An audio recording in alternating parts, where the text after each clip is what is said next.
palihog kukuha sa inyong tagsa-tagsa ng Biblia, ablihin the book of Titus.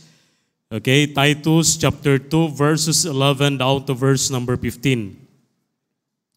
Gangyo ka mo sa pagtindog, uban ka nago. Titus chapter 2 verse number 11 down to verse number 15. Nakita na si Iman. Kung wala kay Bible, na-adiri sa screen. Okay? So ako lang mo basa for the sake sa tuwang time.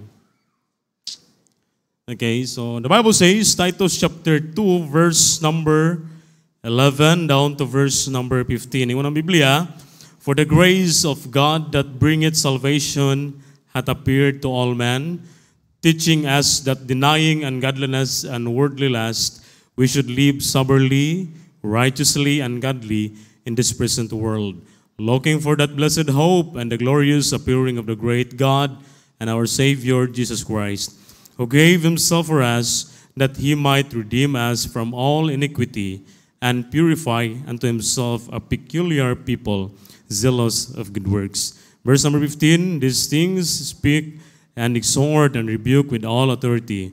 Let no man despise thee. Lord, salamat ninintak na sa kautuhon.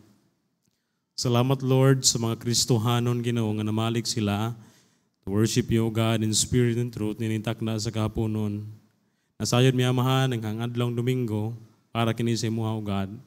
O so, Lord, ikaw magkapanalangin karon samtang kami magatuon karon sa imong pulong. Tuguti Ginoo nga malang espiritu magalihok amahan sa mong taliwala aron ang imong pulong amahan masabtan sa simple o gyano nga pamaagi. Lord, nasayod ka, nakakita ka Ginoo sa ako ang kapasidad. Tabangi ko, Lord, nagkinahanglan ko giya sa balang espiritu Ginoo. Tugot amahan ang imuhang ngalan mapadako dili akong kaugalingon.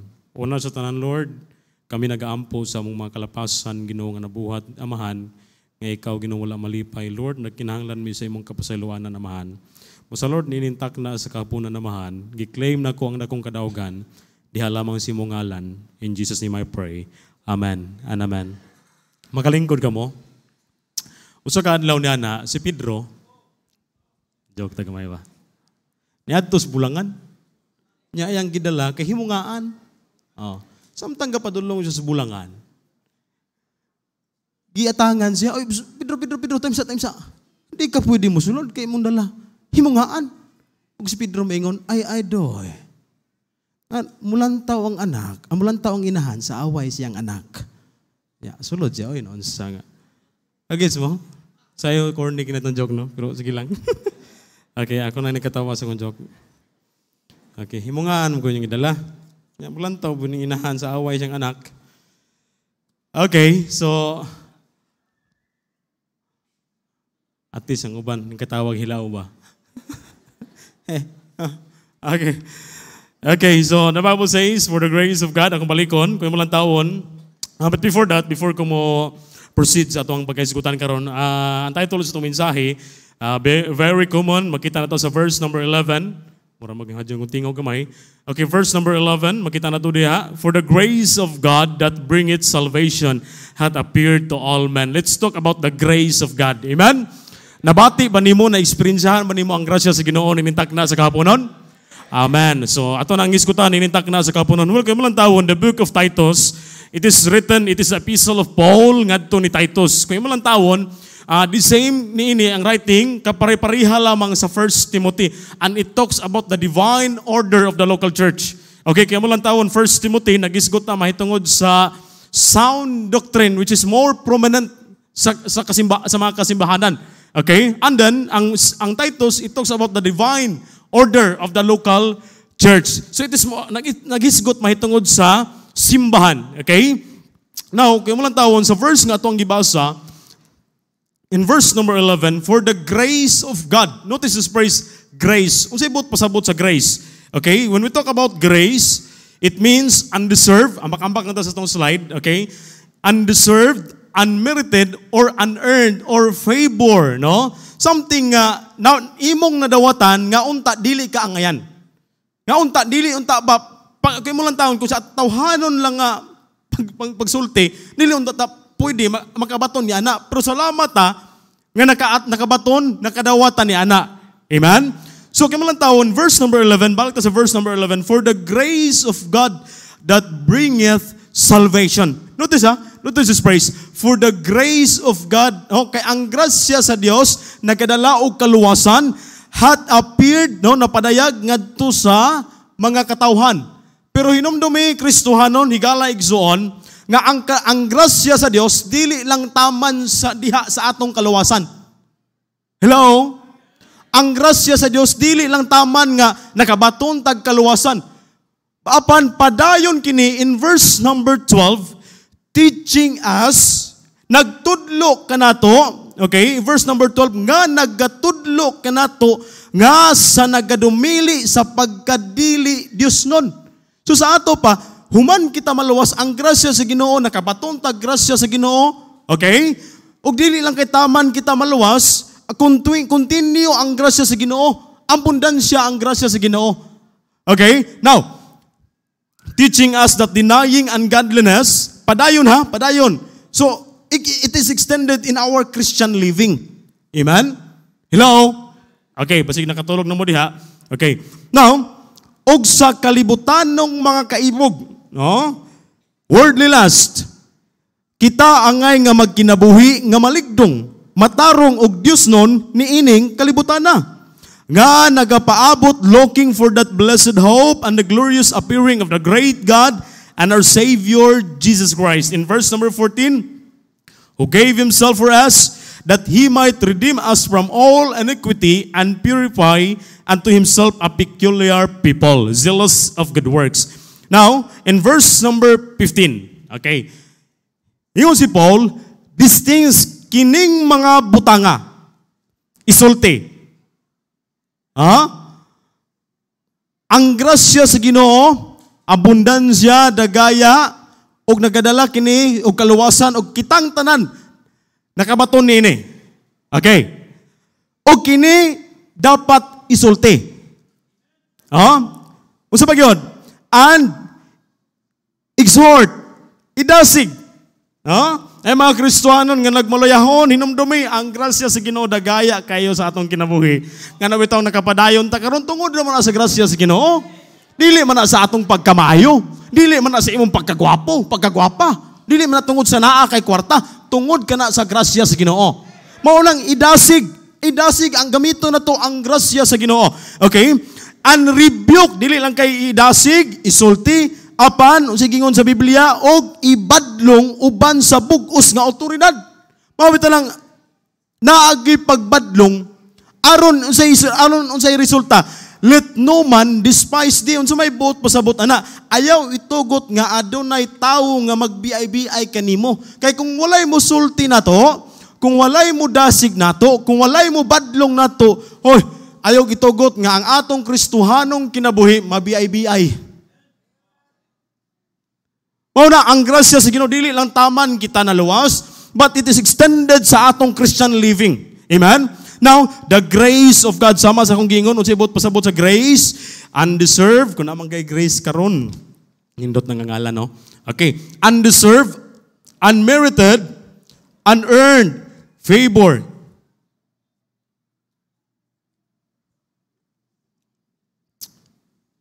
Now, through the riches of God's grace, we receive forgiveness. Tungod sa pagkadato sa grasya sa Ginoo, pagkaadunahan, dagaya ang grasya sa Ginoo, kita nakabaton o kapasayloanan. Amen? It is His grace that moves us forward in our Christian walk. Nganong nakaabanti ta? Nganong nakapadayon ta sa atong Kristohanong kinabuhi? Tungod ka na sa grasya sa Ginoo, hinumdumi ka na Kristohanon. In Titus chapter 2 verse 11 down to verse number 12, Paul writes, for the grace of God has appeared, bringing salvation for all people, training us to renounce ungodliness and worldly passions, and to live self-controlled, upright, and godly lives in the present age. Grace transforms our desires. Diba? Sa diha nga naluwas ta, nausap ang atong mga desire. Diba? Asap, even atong behavior.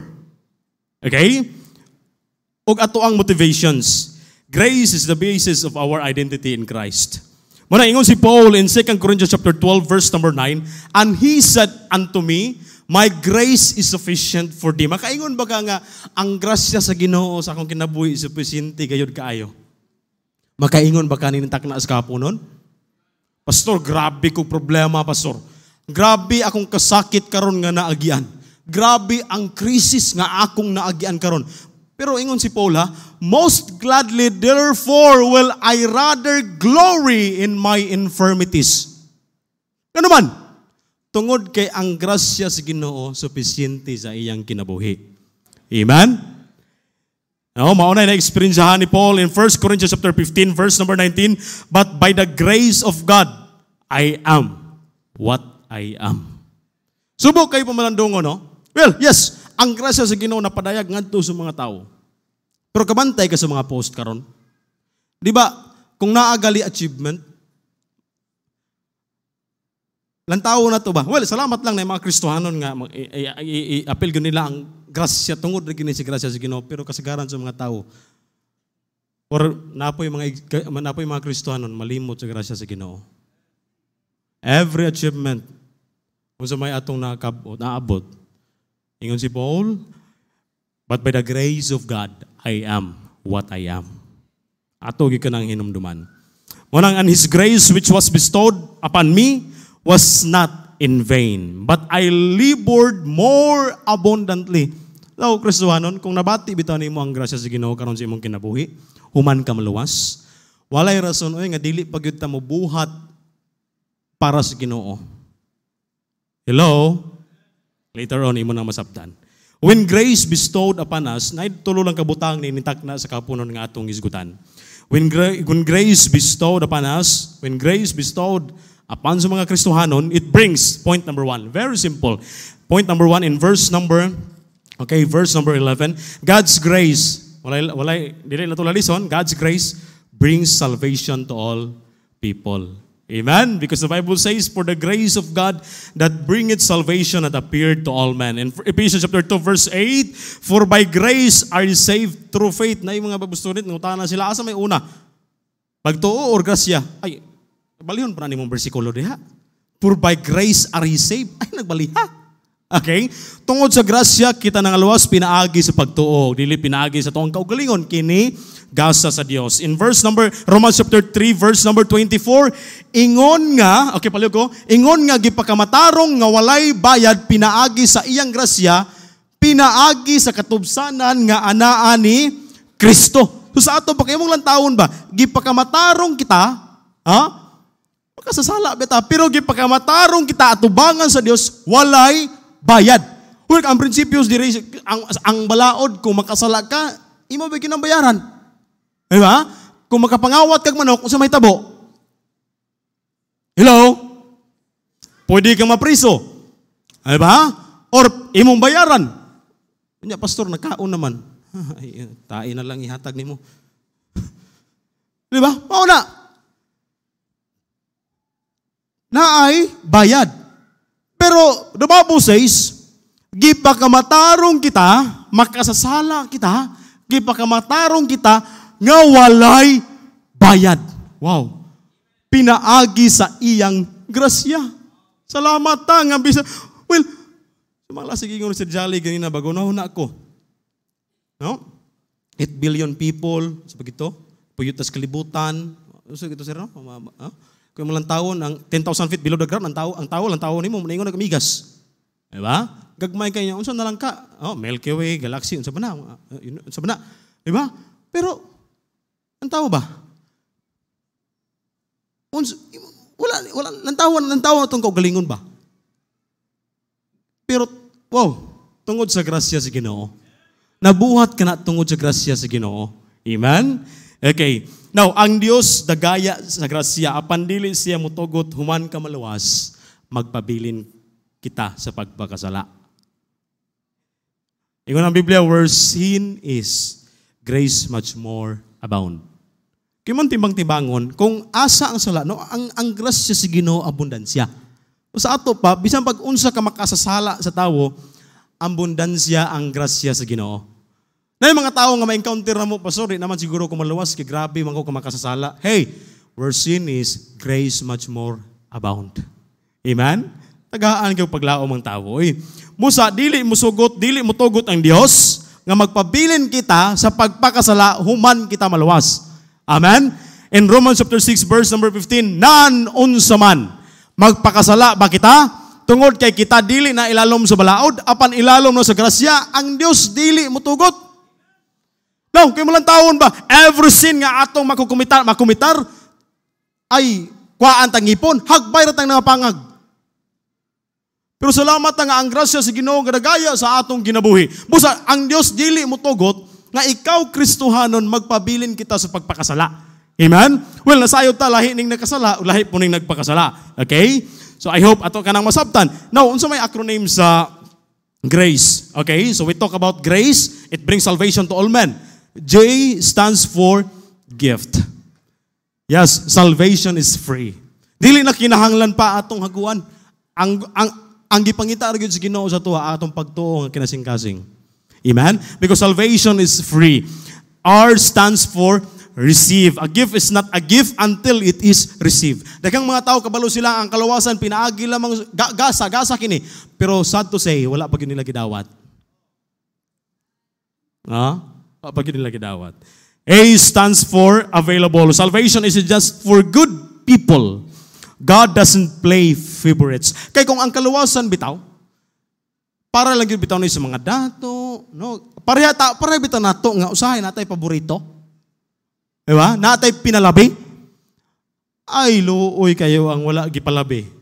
Ano man, di maluwas. Pero salamat God doesn't play favorites. Wala siya gipili. Amen? Madato ka man, mapobre ka man, magwapo ka man, medyo apiki man, pero salamat Ay kabala ka. Apil ka sa grasya sa Ginoo. Amen? Okay. Letter C stands for Christ. John chapter 1 verse number 17, for the law was given by Moses, but grace and truth came by Jesus Christ. Okay? Salvation is free, but it costs Jesus His life. E stands for eternity. Ato kinimpaspason. Okay? Kay ang oras dali ra kayo. And then E stands for eternity. The Bible says, for the wages of sin is death, but the gift of God is eternal life through Jesus Christ our Lord. How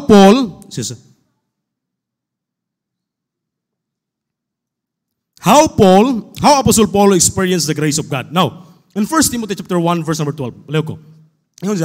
And I thank Christ Jesus our Lord, who hath enabled me, for that He counted me faithful, putting me into the ministry. Hinumduman na to. It is God ang nagbutang nimo diri niini nga simbahan.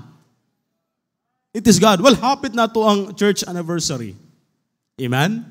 Sama sa giingon ni Pastor, magandam ta sa tuwang anniversary offering. Pagpasalamat na to. Nga na church na tukod diri. No? It is God ang nagbutang na to niini nga local church.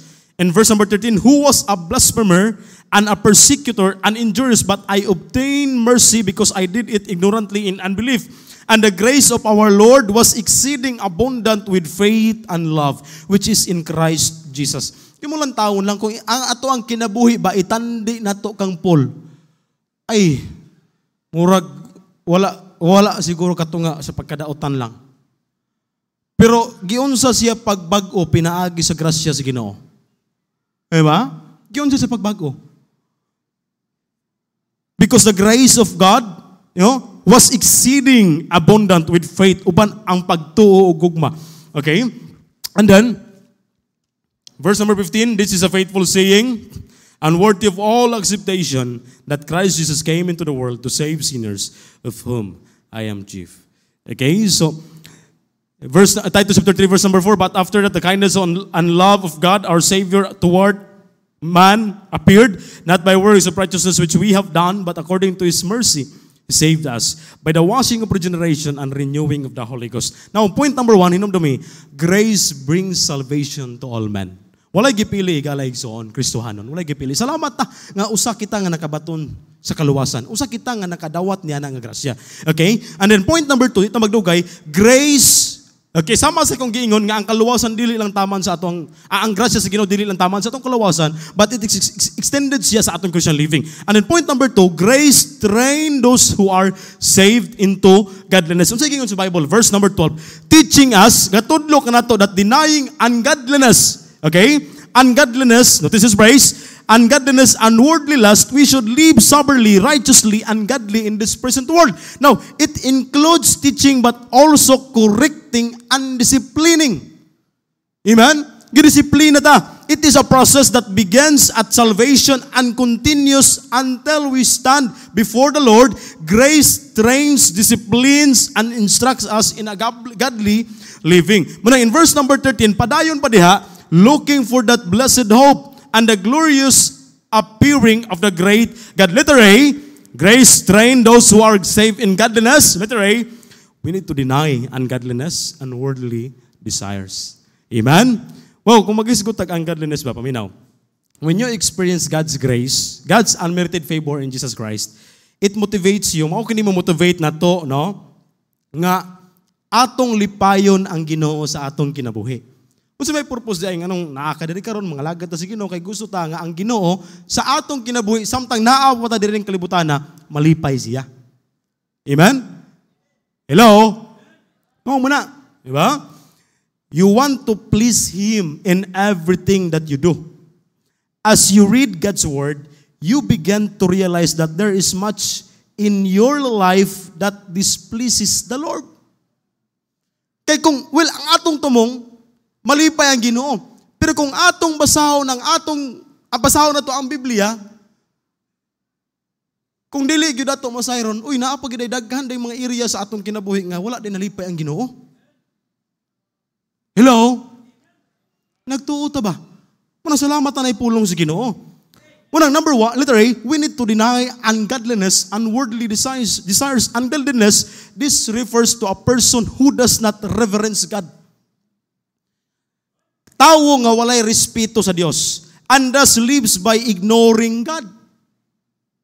Tao nga nag-ignore sa Ginoo, it obviously refers to the person who is openly immoral or evil, but it also includes the outwardly nice person who simply has no place for God in his life.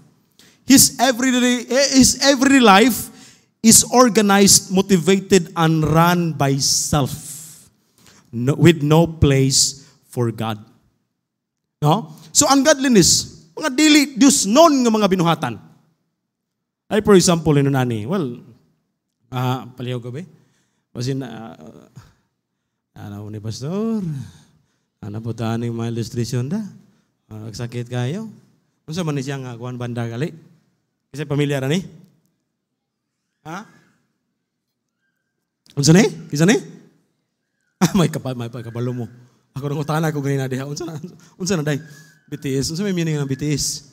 Ay pastor gingon sa diri bobo ta nga suplado. Kaya mo na gina-save si mo cellphone. Ha? Word ungodliness na? Hello? Unta wala na sa atong mga cellphone. Ay, salamat ra kung akong cellphone gipad. Dita makasiba na ba? Oh, basin daghan pang mga Kristohanon atong paliw next slide be. Nagkita mo atong uy, nanay ka diri. Ha? Ano tawo mo? Nakita mo atong dito no? Ungodliness na. Dili na iya sa Dios. Makapalipay ba na sa Ginoo? Kasi mga kanta galian eh. Silence ang tawari sa ato pa ilang kanta ni silent God. Sige kantanin nila. Limot. Ito karon ko na ni manani. Ha? Pikpikan ni mong tapad binagkita bita dito ay. Tubangan ba kay ka? Adawa na yun, may picture niya karon. Picture mo. Ah? Bisa ka dasok na. Pero simba.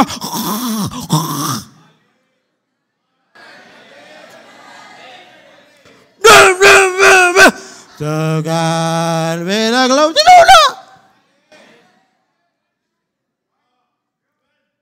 Unang kung basahon na ito ang Biblia, dihan na ito masayon bang napagay mabutang na nakadisplease sa Ginoo. Di ba? It hurts, but it helps. Yes, pastor ba? Next attack, yung murag sakit na kayo. Naapamang gudi ni nabilin di ay. Pasaylo ako ninyo. Igor ako nagbali. Bahala mga suko muna ako. Itudlo, idasig, pagpadlong. Iman? Hindi na tayo maglugay na. Ang kadlanas, denial of Christ, mauna nga mga kinaya. Palayo ko next slide please. Denial of Christ, idol worship, disobedience, covetousness, divisions, worldly desires, ungodliness. Next is worldly desires. This refers to desires that are characteristics of this world system that is opposed to God. So desire nga oppose against diha sa Ginoo.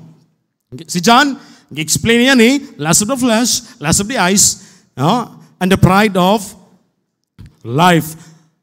Next slide please. Next slide pag yun.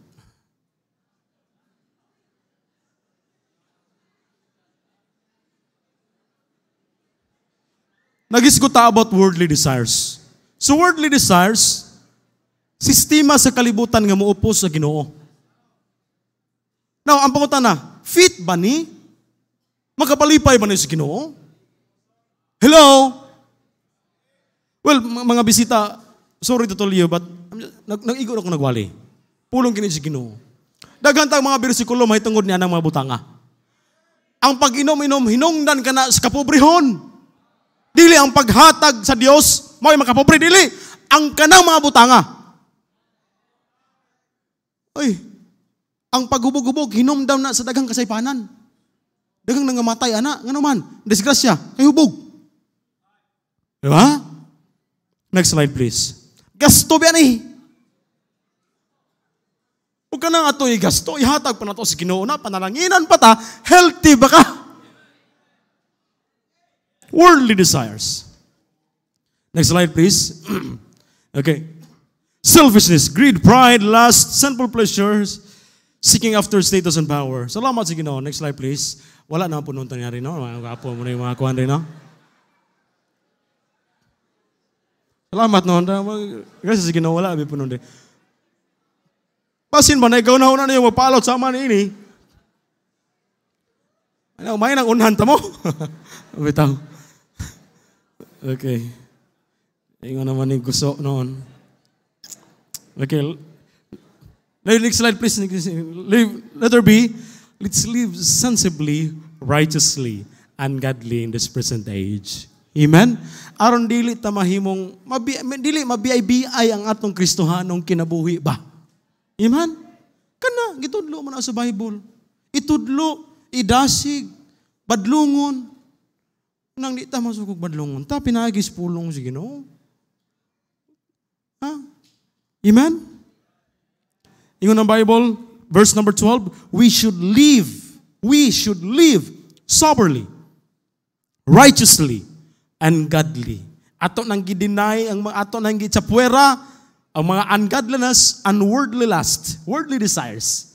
Busa magpuyo ta, soberly, righteously, tarong Diyos nun, in this present world. Amen? Karon.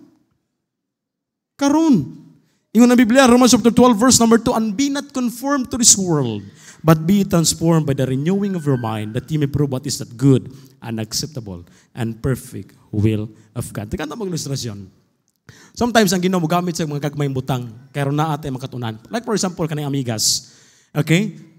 Klase-klase ang mga amigas. Pero samtang gaduyan ko sa kong anak, nagamagagamigas sa mong kuwan, tukaran, kibubuan ako gininit. Gaduyan ko sa kong anak, kapatulog ko, tingala ko nga, nagkatag ba ng mga amigas, tingala ko tataod, wala mong tay hangin nga mutapok sa amigas. Pero akong gitutukan, maudi ay, ang amigas nagtapok, kay ila din pangwaon. Ila din pangwaon, to reduce sa mortality. Maudi ay, ito pa ila din gitabangan. Wow. Sa ato pa, ang amigas, ilang gitabangan gali ang mga nangamatay, mga luoy. Unta dili lang po ang amigas, ang Kristiyano naapod ta. Amen? Naapod ang pagtinibangay. Amen? Kung nagmaluyahon, tabangan. Amen? To reduce mortality. Next, mga tawon. Okay? Ay, wala pa dahil. They are sensitive. Ang amigas, balik sa amigas dahil. Okay. Pagbantay ka, basig amigas ng isda na to ron. Oo niya na. Ato sa ni ko ng amigas. Manon sa nato ni. Kimasok ko ng amigas ron. They are sensitive with smell. No? They are sensitive with smell. So kung ang amigas, ang gibasa, gilan tanong ko ba? Ngano man ang amigas gidi ay. Okay. Ang amigas, kung naay danger, ang ilang buhaton, naibaho nga ilang ipagawas. Para ang uban, ma-aware sila. No? Ma-aware sila. So, kung atong kuwag lesson ba? Kristohanon, nakabalo na ka, di ba? Well, kung naamay Kristohanon nga, niabot sa punto siyang kinabuhi nga inana, well, unta, kuhaan na itong lesson. Amen? Kaya nakita na to, oh, dili something wrong, nahitabo, kitungod, may gibuhat niya na. Pero ma-aware na ka ba? Hello? Ma-aware na ka. So they are sensitive with smell, no? Righteous living, godly living, mo na igiingon sa Bible. Amen? Well, dagang klase sa amigas, pero wala gid sila ni, aywa, kabantay ka? Ang mga amigas, dagang klase, pero naipula, naitom, pero wag yun nahitabong, nag-mix sila. Amen? Naingon sa Bible, and be not conformed to this world. Amen? Next slide, please. Ano yun ito sa isda? Okay, ang isda, mauna among gitula ganina, nag-selfie ko daan, patay na kakaroon. Oh. Okay, ang isda, di ba, kasi nakatry og tilaw tubig sa dagat nga tamis. Sabi ni Pastor, sweet and sour. Parat yun, no? Pero nga nung magtulat ato pa mang asinan. Nga parat naman tayong gipuyan. Mas parat pa itong panit. Kita nung wala gapulo yung dagat, parat itong panit. Pero isda, gapulo yung dagat, parat na tubig, pero mag-asin mamanta. Tayo mean ba? Managingon sa Bible, and be not conformed to this world. Amen? Be not conformed to this world. Aron dili mahimong mabiyay-biyay ang atong kinabuhi. To live righteously is to conduct one's life in an upright manner. Amen? And moral standards that reflect our relationship. Okay? So, letter C, dito magdugay, napatay dedication. Live in godliness, looking ahead and behind. Sibot pasabot na pastor. Sa imong pagkinabuhi, well, ang grasya sa Ginoo, dagaya, abundansya sa itong kinabuhi. Amen? So, samtang nagpuyuta, in this present world, okay, padayon sa imong gisugdan diha sa Ginoo. Amen? Pastor nga nung live godliness, looking ahead and behind. Okay. Now, unsa may angay natong lantawon sa atong mga nilabay. Okay. Now, the forward look, let's talk about the forward look, is toward the second coming of Jesus. O sa ato pa, samtang naa ka diri, nakay pananawon nga ang Dios mo balik. Ug samtang naghulat ka sa pagbalik sa Ginoo, nakay gibuhat para sa Ginoo. Amen? Walang kasigilang kagtungok. Kano sa kanay magbong bayabas ay,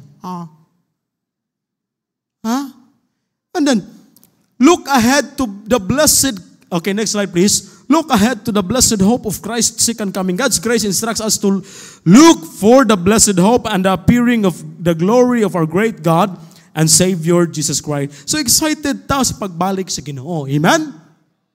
Pastor, di pa mabalik ang Ginoo, Pastor, kaya wapa ko namin niyo. Sige lang na may marriage of the lamp. No? May kami yun, marriage of the lamp. Ito, okay. No? Samtang naghulat ka, adon na kay gibuhat para sa Ginoo. Okay, the Bible says, looking for that blessed hope. Okay, verse number 13. Then look back, unsa may angay na itong lantawon sa nilabay. Look back to the supreme demonstration of His love. Supreme demonstration, ang gugma sa Ginoo, ang iyang pag-antos sa atong kinabuhi. Muna ingon ang Biblia, who gave Himself for us. Ang tawa? Well, may mga panahon, galamin na kayo undang, pero atong hinumduman, si Kristo, wag yun, may surrender. Hello?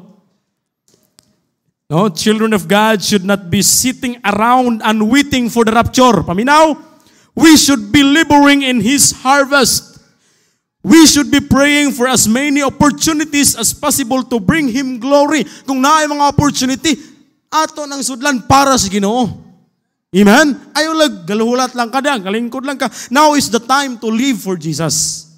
Amen? Now is the time. Number 3, dito magdugay, train to be zealous for good works. So, sabot po sabotan ng zealous. Madasigon ka sa pagbuhat. Well, may mga panahon nga maluya ta, pero unta di lang tapod mo undang.